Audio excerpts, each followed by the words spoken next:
औज़ुबिल्लाहिमिनश्शैतानिर्रजीम बिस्मिल्लाहिर्रहमानिर्रहीम रब्बि इश्रह ली सदरी वयस्सिर ली अमरी वहलुल उक़दतम मिन लिसानी यफ़क़हू क़ौली rabbi ज़िदनी इल्मा rabbi ज़िदनी इल्मा rabbi ज़िदनी इल्मा।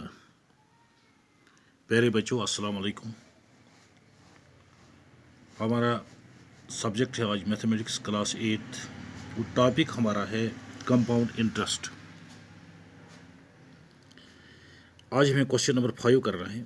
Question number 5 में Wasim invested rupees 60,000 at an interest rate of 12% per annum compounded half yearly.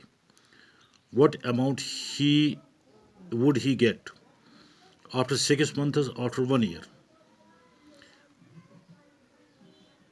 Wasim ने 6,000 रुपये invest किए हैं तो 12% रेट के हिसाब से, जिसमें कंपाउंड इंटरेस्ट की कैलकुलेशन हाफ ईयरली होगी। तो हमें सवाल में बताता है कि 6 मंथ्स के बाद उसका अमाउंट कितना बनेगा और 1 साल के बाद उसका अमाउंट कितना बनेगा। तो हमें यहाँ 2 केस दिए हैं। पहला केस जो है वो 6 महीने के लिए, और सवाल में भी लिखा गया है कि interest calculation is come half yearly. तो हमारा प्रिंसिपल है ₹60,000।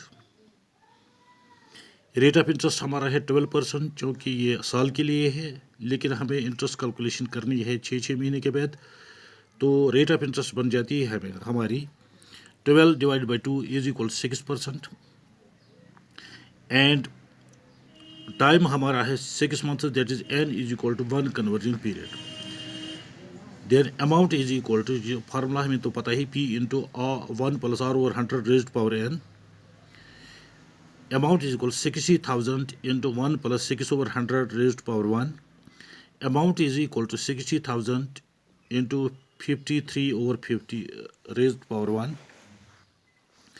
Amount is equal to 60,000 into 53 over 50, वो बन जाता है हमारा 63,600। वो 6 महीने के बाद हमारा जो अमाउंट बनता है वो 63,600। और अगर हम देखेंगे कंपाउंड इंटरेस्ट क्या आ गया इसमें, 3,600 रुपये, 3,600 रुपये। फिर हमारा केस सेकंड है। अमाउंट प्रिंसिपल तो यही है 60,000। रेट ऑफ टाइम है 1 ईयर, 6 महीने के बाद निकलना, तो ये बन जाता है 2 कन्वर्जन पीरियड्स। रेट हमारी बन जाएगी 12%, that is divide by 2 is equal 6%।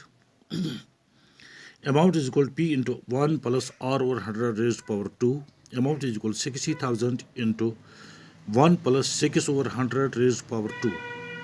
That is amount is equal to 60,000 into 53 over 50 raised power 2।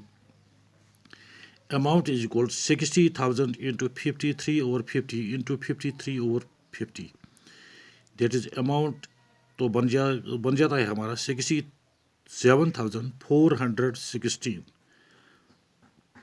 इस तरह से हमारा अमाउंट 6 महीने के बाद बनता है 63,600 एंड 1 साल के बाद 67,416।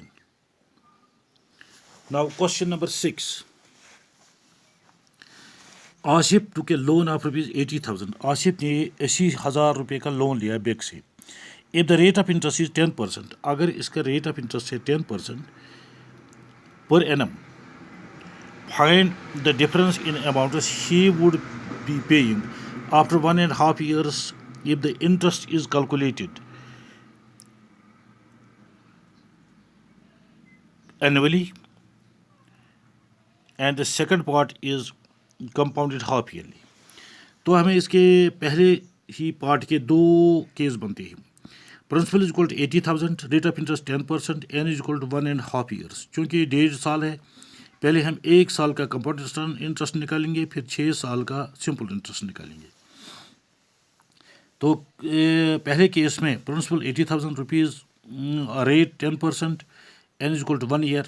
Then amount is equal to P into 1 plus R over 100 raised power n।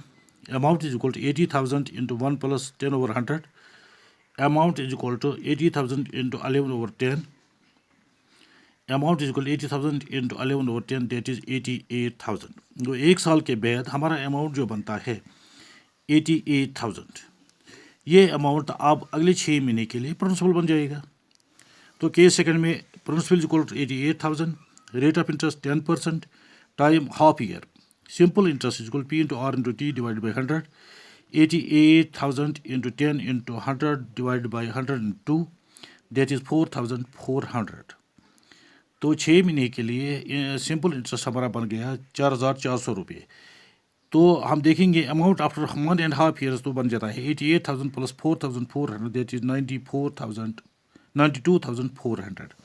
1.5 साल के बाद इसका अमाउंट तो बन गया 92,400